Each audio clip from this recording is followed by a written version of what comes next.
안녕하세요. 인문결TV 저는 여러분들의 이슈피커 애나입니다. 오늘 임상훈 선생님 오랜만에 모셨습니다. 안녕하세요, 선생님. 네, 안녕하세요. 네, 자 오늘은 오늘 저희가 방송을 녹음을 하고 있는 날이 바로 6월 25일입니다. 그러니까 우리가 흔히 6.25 전쟁, 뭐 6.25 사변, 네. 6.25 동란, 또 한국 전쟁이라고 네. 표현이 많아요. 네, 부르는 이 전쟁이 발발한 지 오늘로 딱 69주년 되는 날인데, 자 오늘 아홉수. 아홉수네요. 그러니까 이 아홉수 넘어가면은 남북 관계도 잘 될 거예요. 아, 괜찮네요. 네. 그렇죠, 네. 좋아요. 인문학으로 시사 읽기로 이 6.25 전쟁에 대해서 조금 살펴보려고 합니다. 먼저 이 앞서 그 명칭에 대해서 조금 정리를 해봤으면 좋겠어요. 그러니까 어느 순간, 그러니까 근래에는 6.25 전쟁이 아니라 한국 전쟁이라고 갑자기 그게 많이 명명하는 분들이 많아졌고요. 네. 뭐 이름이 뭐래 중요하겠어. 하지만 어떤 것의 성격을 규명하는 데는 이름이 굉장히 중요하니까. 네네. 어떤 차이들이 있는 거죠?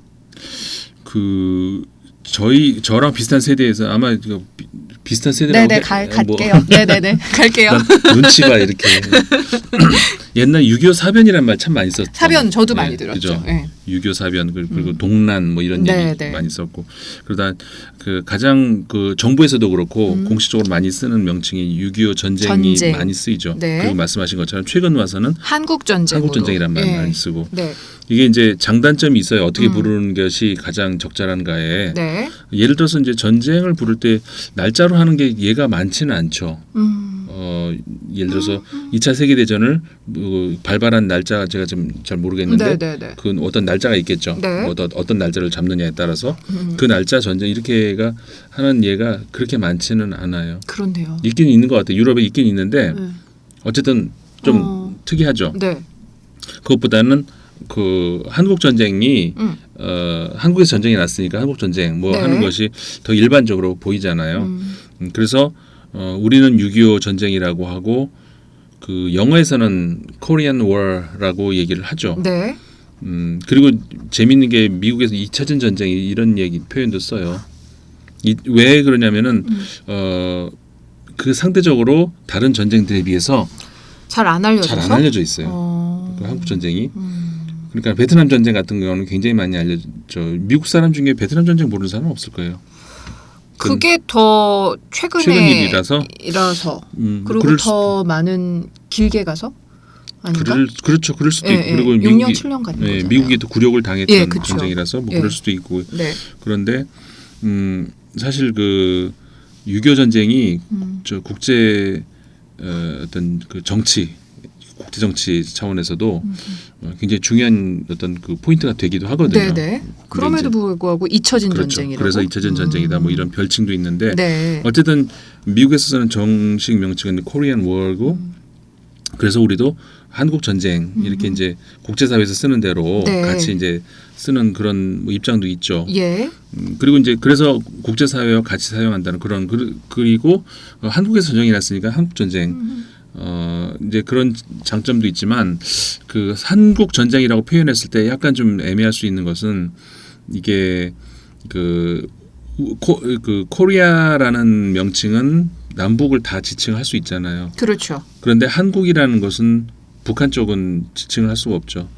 그렇죠. 일반적으로 남한을 얘기할 때 한국이라고 하니까. 한국이라고 하고 북한은 자기들끼리 조선이라고 조선 하고. 인민 어쩌고 하죠. 그래서 이제 북한에서는 또 이렇게 조선 전쟁이라고도.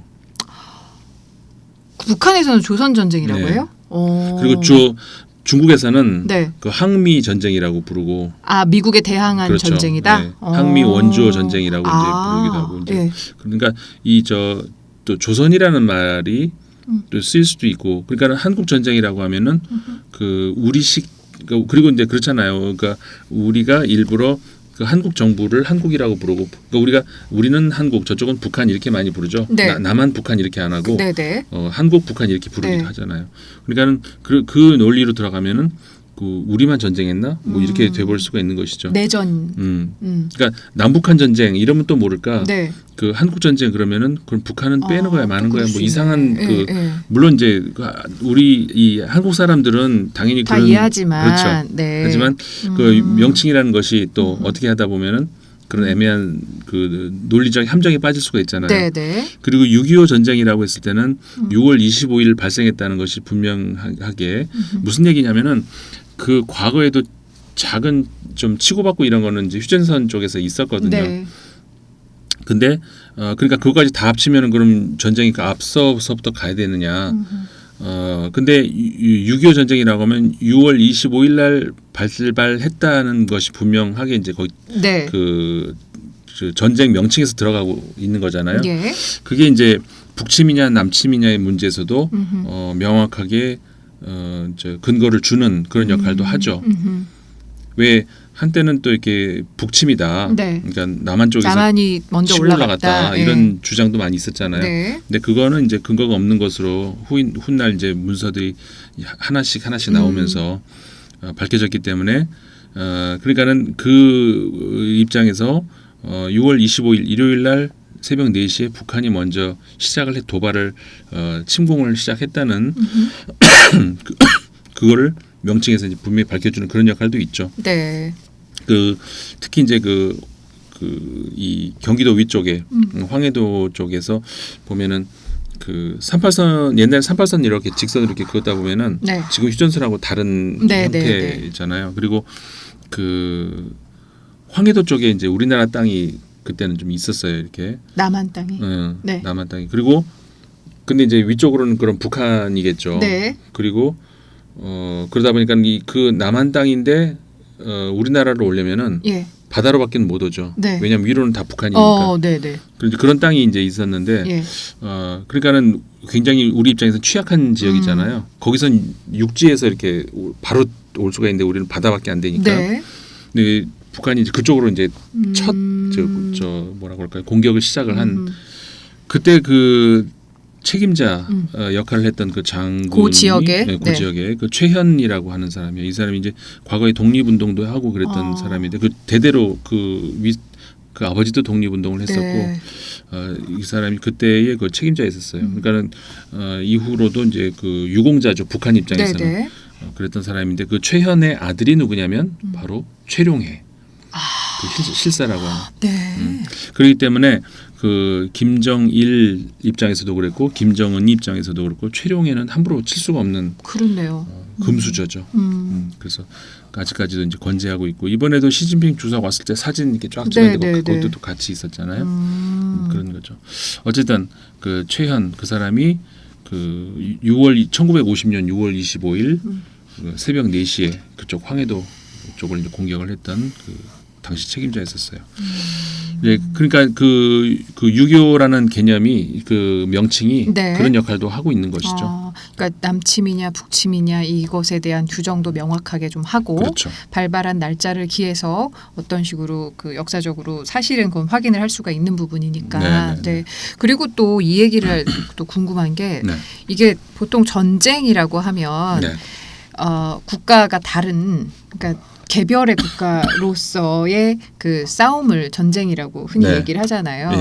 근데 사실은 한반도 내에서 뭐 물론 남한 정부, 북한 정부 이미 그때 있었다고는 하지만 그래도 같은 나라에서 이루어진 전쟁이기에 전쟁이라고 하기보다는 또 내란이라고 해야 되는 거 아니냐고 뭐 이런 이야기도 내전이라고 해야 되는 거 아니냐 뭐 이런 이야기도 있고 그랬는데 거기에는 또 어떻게 해석할 수 있을까요? 그 내전이라고 보는 사람들 많이 있죠. 그리고 노무현 대통령도 과거에 내전이라고 한 표현을 했었는데 당시에 노무현 대통령은 이래도 공격 저래도 공격 그러니까 뭐 그랬는데 그 내전이 그러니까 보는 관점에 따라서 내전이 맞다라고 볼 수도 있고요. 아닐 수도 있는데 왜냐하면 이제 일단 보통 내전을 그렇게 얘기하죠. 국가가 구성이 되려면은 국민이 있어야 되고 그다음에 영토가 있어야 되고 그다음에 정부가 있어야 되고 주권, 이렇게 세 개가 이제 갖춰졌을 때 국가다 이렇게 얘기를 하잖아요. 근데 그렇게 세 개가 갖춰진 한 그 단위가 또 옆에 있는 그 세 개가 갖춰진 다른 단위하고 이렇게 싸움이 붙었다. 네. 이걸 보통 전쟁이라고 하잖아요. 네네. 근데 한 땅 안에서 영토도 같고 국민도 같은데 정부가 두 개가 있다. 예. 이랬을 때 이걸 두 개의 국가라고 해야 되나 말아야 되나 애매하잖아요. 그러니까요. 예. 근데 그 두 정부가 있다는 얘기는 공권력을 가지고 있다는 얘기고 군대를 가질 수 있다는 얘기고 그 둘이 만약에 싸워버리면은 이걸 어떻게 해야 되나? 이걸 보통 우리가 흔히 내전이라고 얘기를 하죠. 그러니까 내전의 이해는 과거에 미국의 남북 전쟁도 내전이죠. 예, 예. 지금은 내전 수준까지는 아니지만 어쨌든 그 현재 베네수엘라의 예. 한 국가 두 정부가 서로 두 개의 정부가 네. 그렇게 다투고 있고 예. 지금은 거기 내전이라고 할 수 없지만 뭐 내란 뭐 이렇게 서로 주장을 하고 있고 뭐 네. 그런 상태잖아요. 그러니까 그렇다면은 6.25 당시에 우리도 같은 국민의 한 땅에 근데 정부가 두 개가 서로 이렇게 갈라져 가지고 이제 싸우고 있다. 네. 그러면 내전이라고 볼 수 있지 않는가? 이제 그렇게 볼 수도 있죠. 예. 다만 반론을 할 수 있는 것은 근데 이제 그 후에 그러니까 만약 거기서 종전이 돼버렸다. 네. 그러면 그거를 뭐 내전이 있었다 뭐 이렇게 할 수 있을지 모르겠는데 이게 지금도 휴전 상태로 계속 아직까지 오고 있잖아요. 예. 휴전이 된 상태 계속 오다가 남북이 동시에 유엔 가입까지 해버렸죠. 국가 대 국가로. 예. 예. 그러니까는 아하. 우리 헌법에서는 북한을 국가로 인정을 안 하고 수복해야 될 땅이라고 볼 수 있을지 몰라도 국제법상으로는 그렇네요, 진짜. 따로 두 개 국가잖아요. 예. 그러니까 따로 서로 다른 두 개의 국가가 아직 휴전도 안 한 상태로 계속 대치하고 있고 종전을 하니 마니 뭐 이런 상황이기 때문에 그럼 내전이라고 보기는 어렵다. 이렇게 전쟁이 맞네요. 그렇게 그렇죠. 치면. 네. 국제법상으로는 전쟁이 맞다라고 볼 수도 있는 것이죠. 예. 자, 6.25 전쟁이 저는 사실 제가 개인적으로 50년대에 그 대중가요사에 네. 대해서 좀 공부를 대중가요사를 예, 그러니까 진지하게 해본 적이 있어서 그때 이제는 관련된 책들을 좀 많이 봤어요. 근데 그때 보면 20세기에 가장 민간인 사상자가 많았던 전쟁으로 기록이 돼 있고 그리고 이제 그걸 가리켜서 역사자들 중에서 20세기에 가장 더러운 전쟁으로 명명을 한 그런 역사학자들도 네. 있더라고요. 네. 그만큼 그 당시 뭐 5분의 1? 남북한 합쳐서 네. 5분의 1이 사상을 입었으니 그리고 사실은 실종자가 많잖아요. 그러니까요. 네, 실종자가 사실상 사망자라고 봐야 되지 그렇죠. 않겠어요? 네. 뭐 이산 가족은 말할 것도 없고 그렇죠. 네. 그러니까 정말 그 20세기에 그렇게 가장 정말 어찌 보면은 민간인 사상자들이 많았던 전쟁으로 기록이 된 것만 봐도 참 우리 민족에겐 마음 아픈 그런 전쟁이지만 이젠 조금 거시적으로 이렇게 국제관계 속에서의 6.25 전쟁을 좀 살펴보고 싶은데 네. 유엔이 그나마 역할을 했던 최초의 그렇죠. 전쟁이라고 그렇죠. 기록이 돼 있다면서요? 우리나라의 근현대사에도 굉장히 중요한 전쟁이기도 했지만 네. 전 세계 특히 이제 유엔과 관계되는 국제관계상으로도 예. 우리 한국 전쟁이 의미가 크죠. 왜냐하면 그 우리나라 정부 수립하고 유엔이 만들어진 거하고 역사가 거의 비슷한데 그 유엔도 만들어진 지 얼마 안 됐을 때 그러니까 유엔이 왜 만들어졌을까요? 원래 그 국제 연합 있잖아요. 국제 연맹이라고 그렇죠. 국제 연맹이라고 있었잖아요. 예, 예. 마치 우리가 봤듯이 본 건 아니고 공부하면서 배웠던 연맹에서 연합으로 바뀌었어 이렇게. 이게 1차 세계대전이 그 유럽 사람들이 겪은 아주 최악의 그 경험이었잖아요. 네. 그러니까 피해로 따지면 1차 대전이 더 컸죠. 컸고요. 예. 충격도 그렇고. 그쵸. 다만 2차 대전은 아휴 또냐 어떻게 이런 절망이 컸던 거고 물리적인 피해는 1차 세계대전이 정말 훨씬, 컸고 네. 그 처음 겪은 어떤 충격 이런 거. 반면에 2차는 그 처음 겪은 충격이 아니라 절망.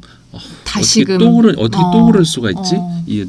그런 차이가 있는데 그러면서 이제 국제 연맹을 재정비해서 새로 만든 것이 국제 연합이잖아요. 네. 이게 흔히 우리가 지금 말하는 UN, United Nations잖아요. 그러면서 가장 중요한 역할이 이제 집단 안보죠. 그러니까 그 이제 집단 방어 네. 개념이고 집단 안보 개념이고 네. 근데 최근에는 이제 그 집단 안보라는 개념을 많이 쓰죠. 왜냐하면 그 집단 방어라 그러면 이게 좀 더 그 그 호전적인 냄새가 좀 더 있고 그다음에 방어적인 그러니까는 이 안보 그러니까 좀 지켜야 되는 어떤 그런 거 있잖아요. 이제 그런 단순히 어떤 무력에 의한 네. 그런 공격 말고라도 네. 안보라고 하면 더 좀 포괄적인 의미가 네. 될 수는 있죠. 예. 그래서 컬렉티브 세큐리티라고 그래서 그 집단 안보가 가장 큰 유엔의 그 추구하는 목표였었죠. 네. 그 전쟁에 대한 상처로부터 예. 그러면서 이제 집단 안보의 그 유엔의 정신이 가장 먼저 처음으로 발현된 것이 바로 이 한국 전쟁 때였던 것이고 예.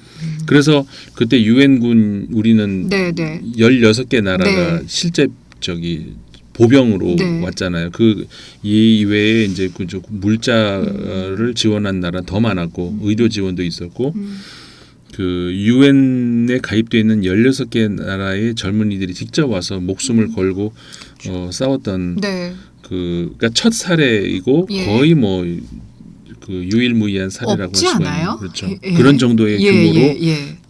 유엔의 이름을 걸고 와서 목숨을 내놓고 싸우는 이런 네. 거는 없었죠. 예.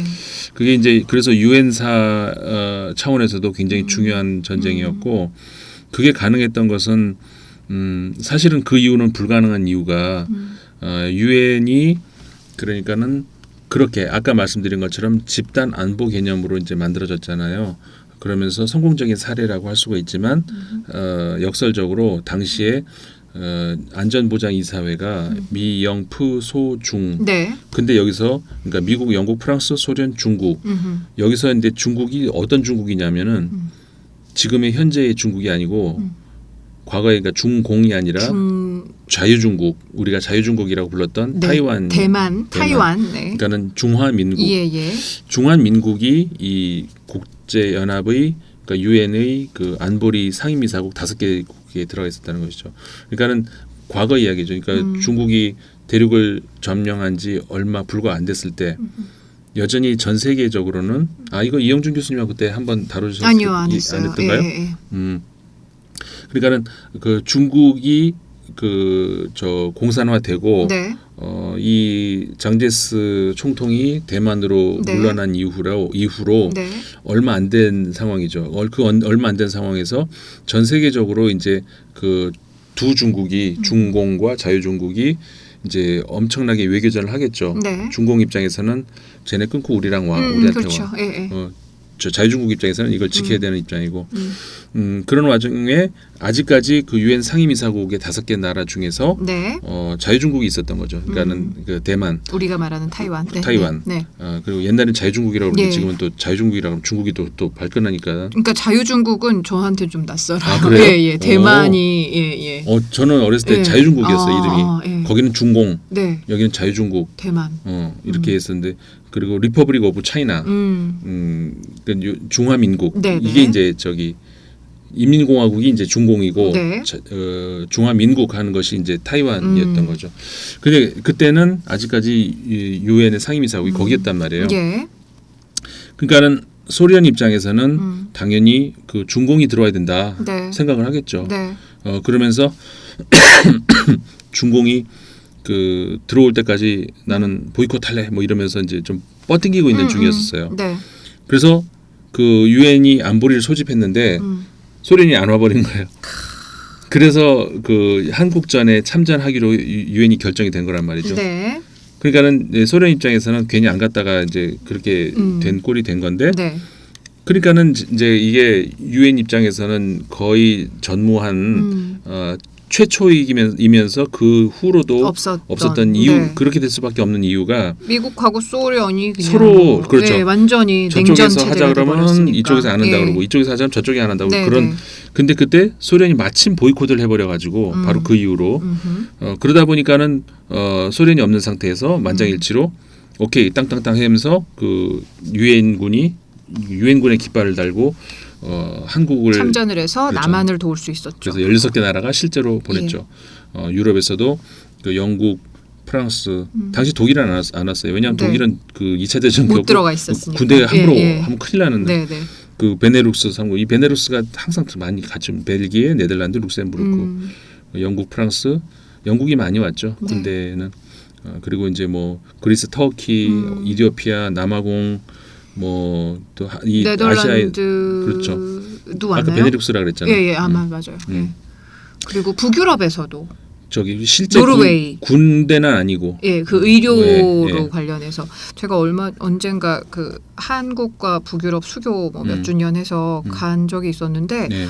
정말 할아버지께서 손잡고 정말 남한에서 온 거 맞냐고 그러니까 사우스 코리아에서 온 거 맞냐고 요즘 니네 진짜 잘 사냐고 정말 이렇게 물어보시는 거예요. 그래서 도대체 이분은 몇 세기를 사시나 싶었는데 알고 보니 참전을 하셨던 그러니까 의료 장비를 가지고 당신이 가셔서 전쟁을 치르진 않으셨지만 그 참상을 보셨던 분이시더라고요. 그래서 정말 제가 그냥 아유 기특하다 이런 여기서 저는 할 게 아무것도 없지만 니네 그 고생 속에서 뭔가 해내느라고 정말 애썼다. 근데 쓰레기통에서 꽃이 피었는 예 그런 식으로 말씀을 하셔서 저는 정말 좀 소름 돋았던 기억이 나거든요. 노르웨이 분이셨던 것 같아요. 충분히 그럴만하죠.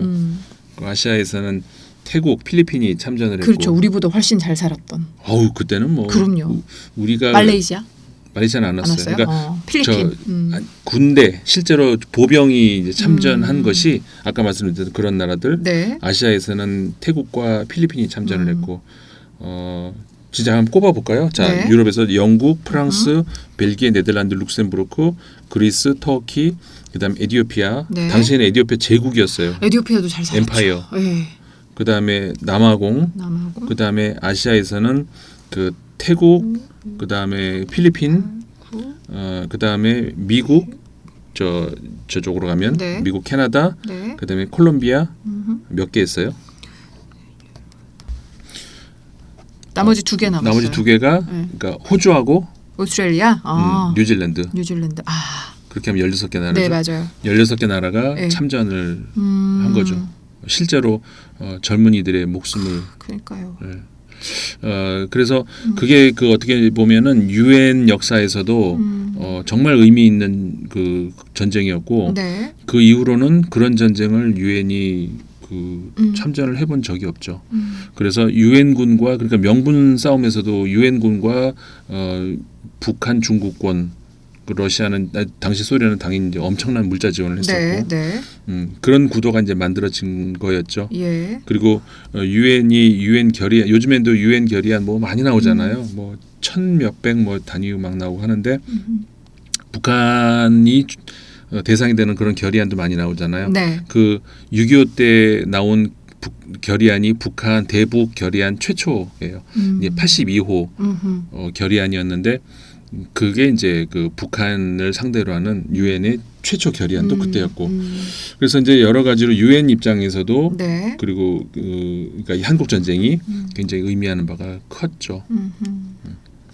이후에 근데 세계사 쪽으로 또 살펴보면 앞서도 말씀하셨지만 그 소련하고의 미국하고의 냉전 체제가 그렇죠. 더 공고해지면서 그렇죠. 그게 아주 중요한 포인트인데 참. 그 유엔의 역할이 그렇게 정말 그 유엔이 이래서 유엔이 정말 있어야 되겠구나라는 네. 그렇게 시작이 됐는데 그 이후에 소련이 얼마나 땅을 쳤겠어요. 네. 그러면서 역설적으로 한국 전쟁 이후로 유엔이 제 기능을 못하게 되는 그런 한 번 빡 힘쓰고 그냥 주저앉아 버리는 아무 역할도 못하게 되어 버리는 그런 그 단초를 제공했던 전쟁이 네. 또 한국 전쟁이었다는 것이죠. 참 아이러니하네요. 그렇죠. 굉장히 아이러니하죠. 진짜 본격적인 냉전이 시작이 돼가지고 네. 정말 이제 소련하고 미국 말 안 듣는 거잖아요. 서로 그냥 네. 하겠다 그러면 이쪽이 아니면 저쪽이 그 거부권을 저 상임이사국이 가지고 있다 보니까 예. 제 기능을 한 번도 못 해보는 역설적이죠. 그렇게 이제 한국 전쟁이 이제 그런 역할을 했죠. 네. 그리고 지금 70년이 이제 가까이 흘렀습니다만 아직 이제는 뭐 종전 선언도 못했고. 네. 이거에 대해서 지금 계속해서 이제 한반도에 훈풍이 불어온다곤 합니다만 네. 이 이야기가 계속 70년 동안 이어져 내려오고 있는 거잖아요. 네. 이 한국 전쟁의 뒤끝이 그야말로. 이게 이제 종전이 정말 돼야 네. 마지막 이제 퍼즐이 하나 이제 역사의 뒤안으로 보내게 되는 것인데 아직 그걸 못 하고 있잖아요. 그러니까 그거를 우리가 기다려야 되는 것이고 종전하겠다는 뭐 선언만 했지 아직까지. 네. 두고 봐야 되는데 빨리 현 정부 그리고 미국의 현 정부 네. 하에서 왜냐하면 그게 넘어가면은 또 다시 정말 그 뒤로 한참 멀어질 것 같아서 국민들이 정말 관심을 가지고 이번 정부 하에서 그 미국도 이제 우리가 미국 국내 정치에 관여할 수는 없지만 네네. 응원 트럼프 대통령 제발 좀 물러나도 그거 하나만 좀 하고 가시면 안 될까? 네. 또 현 정부에게도 당연히 예를 들어서 그 최근에 그 외신들이 주로 문재인 정권을 비판을 가장 많이 하는 건 뭐냐면은 한마디로 정신 차리라는 회초리인데 그 정실 자본주의라고 흔히 하는 이게 결국은 재벌 개혁 문제 뿌리 뽑겠다 했는데 못 하고 있는 이런 거 있죠. 네. 그래서 계속 우리가 이제 어떻게 보면 이게 코 껴가지고 끌려가는 그런 자본주의 형태로 가 있잖아요. 이게 우리나라 보수 언론에서는 그 이제 빨갱이 뭐 이런 논리로 하는데 서유럽 예를 들어서 영국, 프랑스 뭐 이런 나라들을 빨갱이라고 부르지는 못하겠죠. 보수 언론들이. 네. 근데 그 나라의 언론들이 가장 우리나라에서 우리나라에 대해서 비판을 많이 하는 것이 그 대목이에요. 왜 저걸 못하지? 재벌 개혁을 왜 못 해내지? 지금 삼성이 그 내부에서 합병 과정 뭐 하는 거 있잖아요. 그거를 서유럽에서는 깜짝 놀래요. 어떻게 저런 일이 있을 수가 있지? 아니 근데 그거는 정말 까도 까보면 되게 우습던데요. 자기네가 회사 만들어 놓고 이거 회사 이게 가치야라고 해버리면 진짜 그게 돼버리는 나라. 그러니까. 근데 그게 그러면서 삼성을 이렇게 죄면은 나라가 어려운데 이럴 때가 아닌데 이게 통하고 있다는 거죠 지금. 그 논리가 아직도 뭐.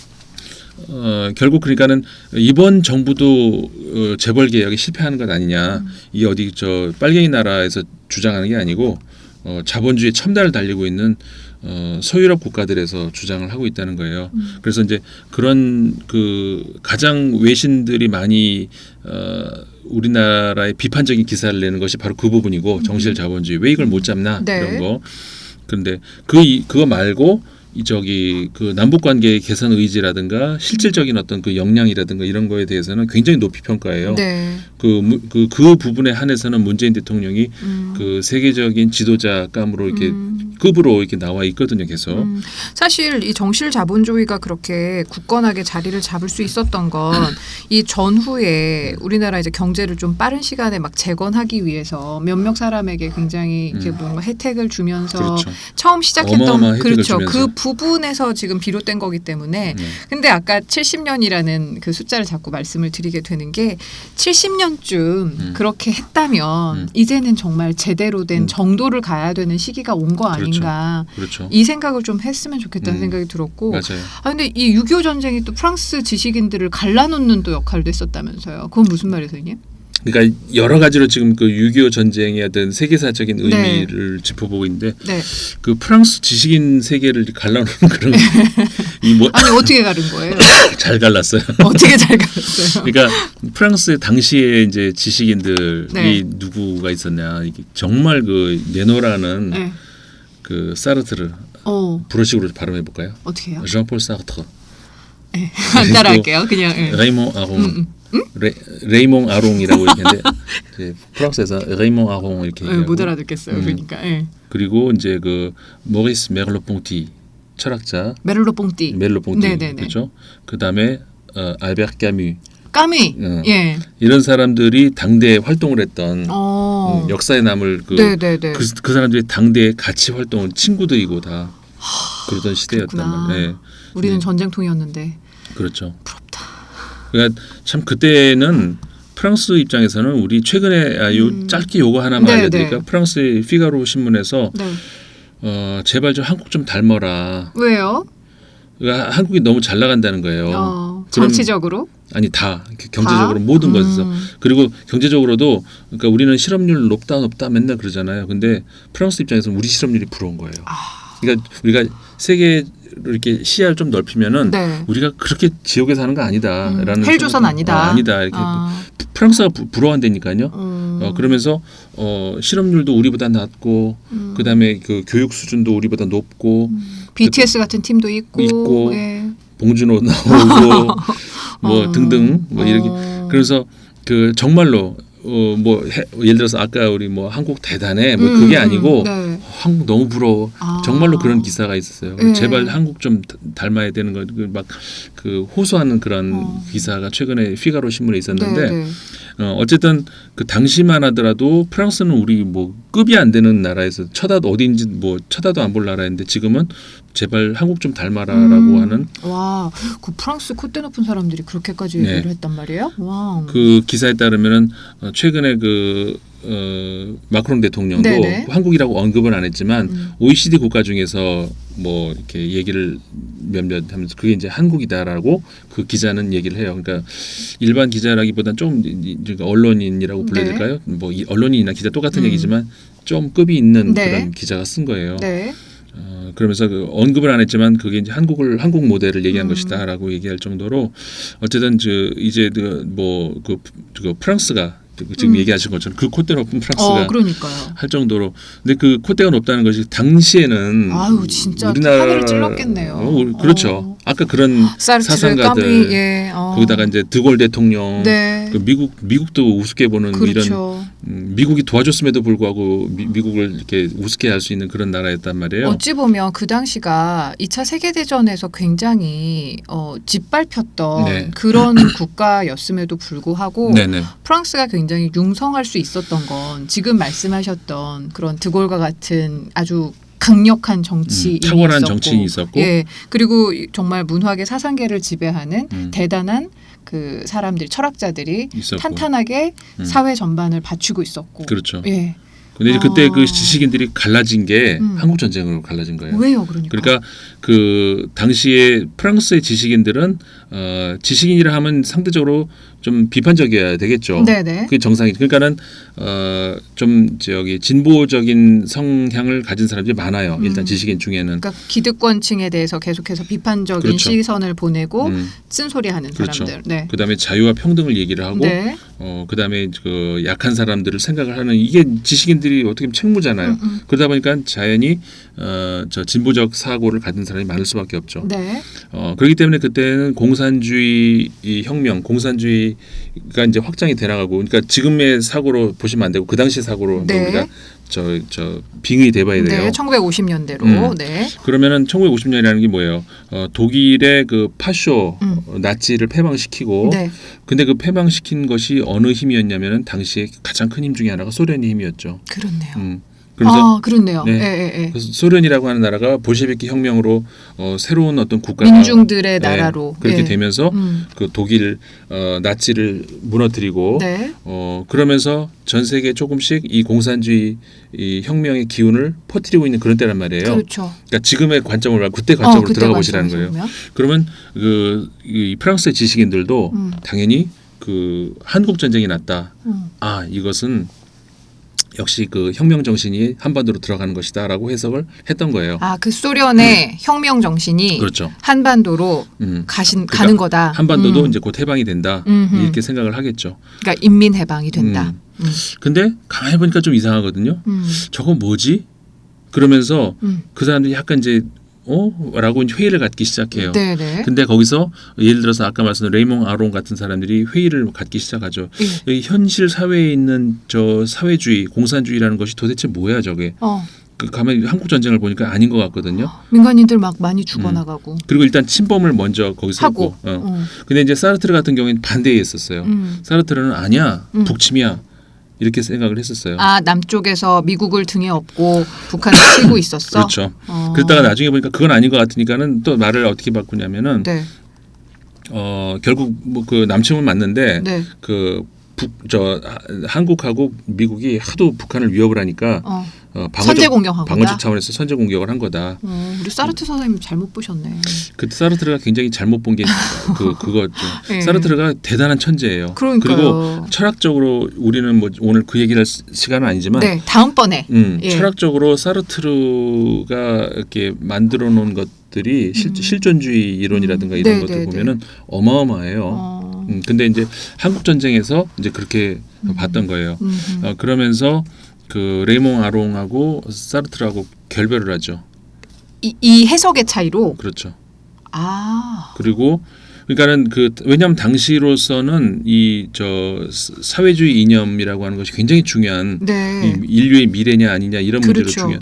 근데 사르트르는 여전히 인류의 미래라고 봤고 레이몽 아롱은 이상하다 회의적으로 본 거예요. 이게 현실적으로 펼쳐지는 모양새가 이상한데? 그렇죠. 그러면서 반공산주의자가 돼버린 거예요. 네. 그리고 그 이후로 멜로 뽕띠도 마찬가지로 네. 다들 좌파적인 생각을 가졌던 사람들이에요. 예. 그런데 멜로 뽕띠도 한국 전쟁을 보면서 이건 아닌데라고 하면서 돌아서 버린 거고 결국은 까미도 네.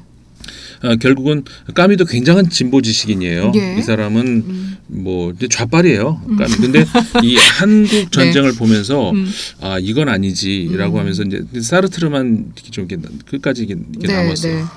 그러면서 유럽 그러니까 프랑스의 지식인들이 이 한국 전쟁을 놓고 치고받고 하다가 결국은 개인 우정까지 결별하는 다 이렇게 절교. 그렇죠. 그렇게 되는 상황이 벌어진 게 이건만은 아니지만 이게 굉장히 큰 부분을 네, 차지해요. 네. 그래서 혹시 이 부분에 관심 있으시는 분은 책이 하나 나와 있어요. 네. 프랑스 지식인들과 한국 전쟁 아하. 제목이 이렇게 돼 있고 예.